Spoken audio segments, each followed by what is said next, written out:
पक्षाचे काम मनापासून करा आणि करायचे नसेल तर जागा मोकळ्या करा, अशा शब्दात महाराष्ट्र नवनिर्माण सेनेचे अध्यक्ष राज ठाकरे यांनी पदाधिकाऱ्यांना सुनावले। मनसेचे राज्यव्यापी मार्गदर्शन शिबिर शुक्रवारी पुण्यात झाले। पुणे जिल्ह्यातील लोकप्रतिनिधी याला उपस्थित होते।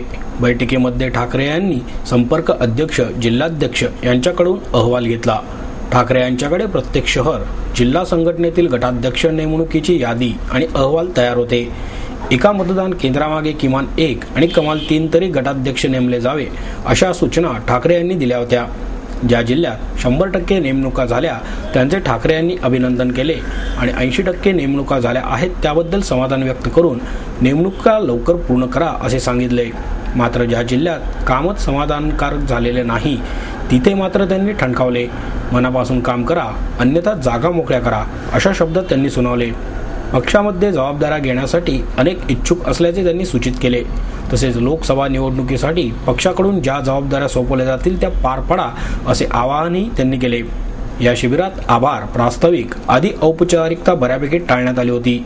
सर्व शिबिर ठाकरे यांनीच संवाद साधत हाताळले। सन्माननीय पक्षाचे अध्यक्ष राजसाहेब ठाकरे यांच्या आत्ताच महाराष्ट्रातील सर्वच आमच्या पदाधिकाऱ्यांबरोबर बैठक झाली। त्या बैठकीमध्ये त्यांनी संपूर्ण महाराष्ट्रातील एकंदर परिस्थितीचा अहवाल घेतला, आढावा घेतला आणि त्याच्यानंतर त्यांनी 9 तारखेला पुणे या ठिकाणी जाहीर सभा घेण्याचं जाहीर केलेलं आहे। आणि मला असं वाटतं की जे काही विषय महाराष्ट्रातले आहेत व टोलपासून इतर सर्वच विषय या विषयांवरती ते त्या दिवशी निश्चितपणे बोलणार आहेत।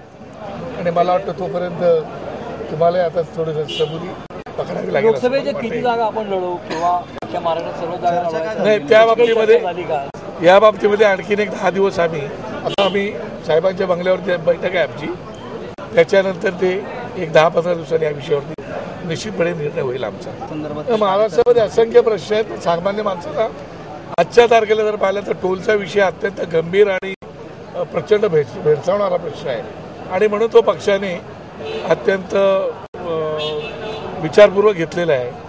कारण टोलचं आंदोलन आम्ही सुरू केलं होतं आणि मला वाटतं की त्याचा समारोप आम्हालाच करावा लागणार आहे आणि त्यामुळे ते ऐरणीवर आलेला हा विषय आहे, याच्या जातीनिशी पक्ष लक्ष घालणार नाही। मला असं वाटतं की शेवटी राजसाहेब ठाकरे यांचं जे काही आंदोलन असेल, त्यांचं जे काही ते बोलतात ते सामान्य लोकांच्या मनातली गोष्ट बोलत असतात आणि त्यामुळे सरकारने त्यांचं काम करावं। आम्हाला जे काय काम करायचं ते आम्ही करू।